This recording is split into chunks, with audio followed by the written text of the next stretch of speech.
I am so glad that I am not a heterosexual man. I am so glad.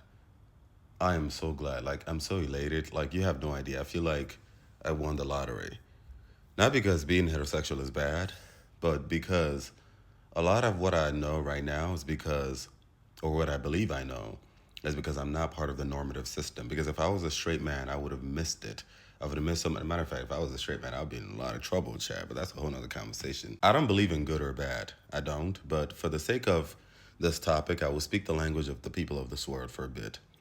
There's a lot of good men and good women, especially good women, who settle because of patriarchy, what patriarchy has done to this world.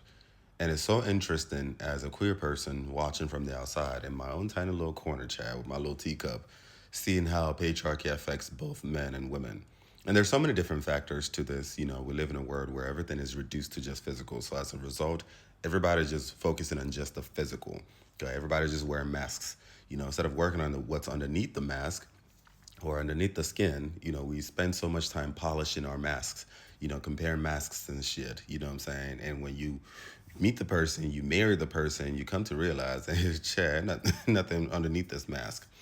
A lot of men have been brainwashed, especially black men, have been brainwashed to think that what makes you a real man is a machismo and money money. You know, so if you don't have it, you better act like you do. You know, you better package, you better walk and talk and, you know, package yourself a certain type of way.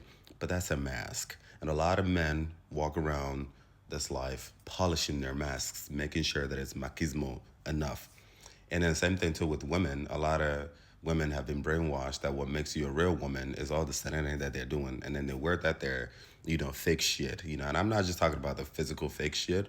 I'm talking about all the serenity that a lot of women do, and as a result, the real woman is underneath. And when you marry her, and then maybe she's had your child, you come to realize that she's not for you. But what women truly really want in a man is simplicity and humility. No mask, just nakedness.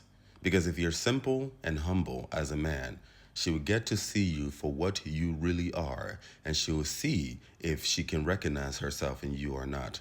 And if she doesn't, then it's not a match and she'll leave you be. Same thing too with women. What a man truly wants is simplicity and humility so that he can see what's underneath the skin, to see if he can recognize himself in you. And if he doesn't, he'll leave you be. But instead, we live in a world where everything is so physicalized. Everybody's wearing masks. And then when we get back home, after we exchange wedding vows and live with each other, everybody open yash, church abasa, we thank God.